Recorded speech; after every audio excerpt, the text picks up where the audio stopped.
GCash, QR code for payment. Paano nga ba gamitin ang scan code o yung generate code ng GCash? By the way, kung first time mo sa channel na to and gusto mo pa ng mga online tutorial videos katulad nito, please click the subscribe button. Ito yung GCash mobile app ko. Mag-login ako gamit yung MPIN o kaya naman yung fingerprint. Right away, merong QR sa pinakababa. Napakadaling gamitin ng GCash para magbayad. Mapa-online man yan or sa mga establishment katulad sa Alphamart, sa mga convenience store, sa mga supermarket, at marami pang iba. Basta makakita lang kayo ng QRPH na logo or GCash na QR code. Tap ko tong QR para ipakita ko na sa inyo yung example. At i-scan ang QR code na makikita ninyo. Pwedeng QRPH again or GCash na QR code.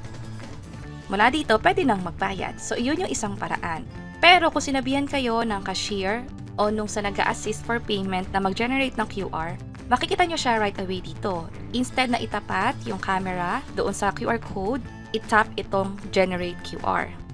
And then, pay using QR code. Meron pang dalawang option dito. Yung pangalawa, pay abroad with Alipay. Obviously, pang outside the Philippines to. Receive money via QR code naman. Let's say may makapadala sa inyo ng pera from other banks or other e-wallet katulad ng Maya, or pwede rin sa mga land bank, BPI, na gamitin nyo yung receive money. Pero kung magbabayad kayo, tap nyo lang tong pay using QR code. At ipakita sa cashier itong QR code na to. Sila na mismo yung mag-i-scan. And then from there, hintayin nyo na lang yung confirmation o yung resibo as confirmation ng payment na ginawa ninyo.